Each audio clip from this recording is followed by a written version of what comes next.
My name is Tarmack, and this is your game industry news wrap-up for the week of February 24th, 2018. The fight over violent video games is starting to make a return in the United States as a result of the recent and horrific school shooting in Florida. The clamor unfortunately comes with some questionable means, though. In the state of Rhode Island, Representative Robert Nardolillo will be introducing a bill which proposes a tax on violent video games, and the revenue from said tax would be used to pay for additional mental health and counseling services in schools. At first blush, sure, the tax sucks, but at least it would be going to a good place, right? Nardolillo said, quote, "There is evidence that children exposed to violent video games at a young age tend to act more aggressively than those who are not," end quote. Which is where the whole situation takes a bit of a turn. The bill would tax video games rated mature or higher.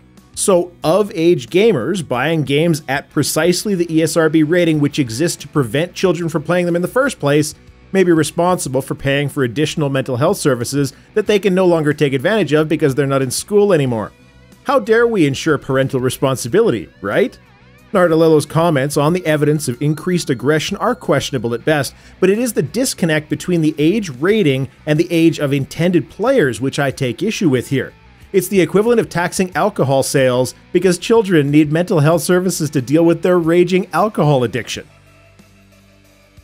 Control-Alt-Ninja, the developers of the legendary Legend of Grimrock and the more or less legendary Legend of Grimrock 2 are working on a new game. Druidstone has moved from pre-production into production, and the devs have begun to talk a bit more about what the game will entail, which, unlike their previous titles, is going to be a tactical top-down RPG. Originally, it was a procedurally generated title, but they've now dropped the randomness in favor of handcrafted encounters with no filler content, which is great to see. Personally, I like these devs a lot, and Druidstone will certainly be on my list of things to look at since I enjoyed Grimrock so much. I also look forward to Wizard Pebble, Rogue Slate, Cleric Ore, and the PUBG spin-off Mineral Battlegrounds. While still a rumor, but a rumor that is like a boulder that gathers no moss, sorry, I'm still in the last story a bit, Tweaktown is reporting from a quote well-placed source in the industry that nVidia is set to unveil the next GeForce GTX lineup at GTC 2018. Not to be confused with GDC 2018, which is the Game Developers Conference. GTC is the GPU Technology Conference, which also conveniently happens at the end of March. The current speculation surrounds the Ampere architecture, which is likely to be a refresh of the current gen tech, but also that we may see something about the new architecture of Turing, which is the card series most likely aimed at cryptocurrency miners, given its namesake Alan Turing and his work in cryptography. With any luck, splitting the market so that gaming cards are no longer the best bang for the buck in the crypto mining community will ensure that gamers can still get current-gen cards without having to break the bank. Well, any more than nVidia cards usually break the bank. The Nintendo eShop, unlike some other digital retailers, doesn't permit customer refunds on pre-ordered games. As a result, the Norwegian Consumer Council, or NCC, is criticizing Nintendo for operating counter to European law. Under existing European legislation, customers have a legal right to withdraw a pre-order payment at any point prior to the release of a product, something that Nintendo runs afoul of. While the story focuses on the Japanese developer, the NCC also found that the Xbox Store, PlayStation Store, Uplay, and Battle.net suffer from the same issue, with lacking consumer options for refunding pre-orders. Only Steam and Origin are set up correctly under European law according to the NCC.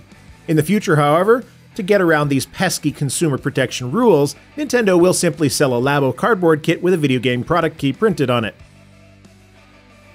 Consistent with just about everything you'd expect to hear from Konami, Metal Gear Survive has only a single player character save slot included with your purchase. Players wanting to have more than one character can, for the low price of 1,000 survival coins, purchase additional character slots. 1,150 survival coins will cost you $10 in real-world currency, so really it's a great deal because that way you'll have an extra 150 survival coins, which will constantly remind you that you overspent and ensure that in order to get value for your money, you'll have to buy more survival coins later. All of this is very similar to what Konami did with Metal Gear Online. Ultimately, the purpose of this kind of system is to ensure that people buying a game can't just share it with their family, and have to either buy the game multiple times or spend a little extra scratch just so that multiple people can play without overlapping. Luckily, you can earn survival coins in-game on a time-restricted release via daily and weekly quests, so that makes it all okay.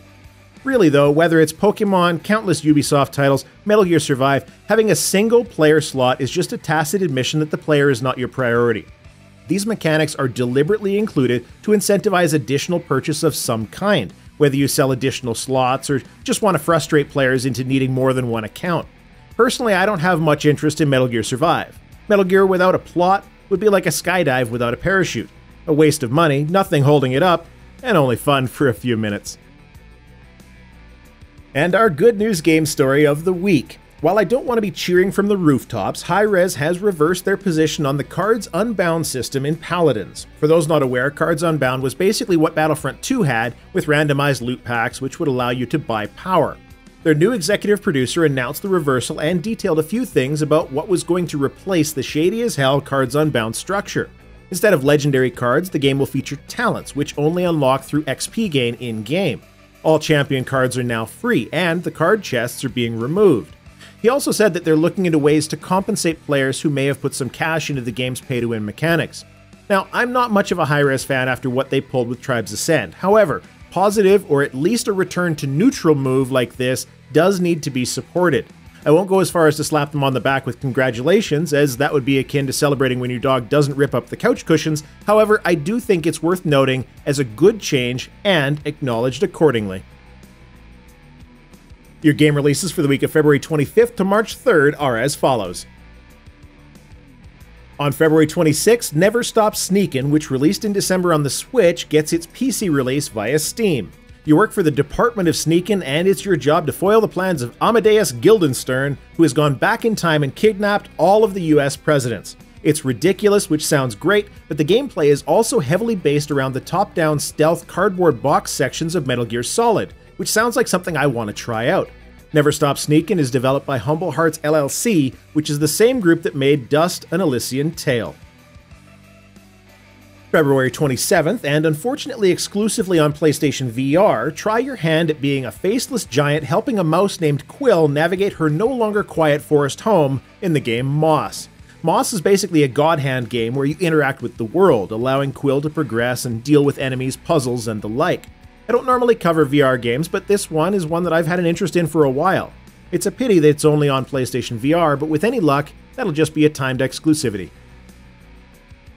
And also on February 27th, Gravel is coming out. No, it's not related to Druidstone or Legend of Grimrock, but rather it's an off-road racing game. Drive beefy trucks or cross-country rally cars on a wide variety of tracks, and without the real-life emissions you get from real Volkswagens.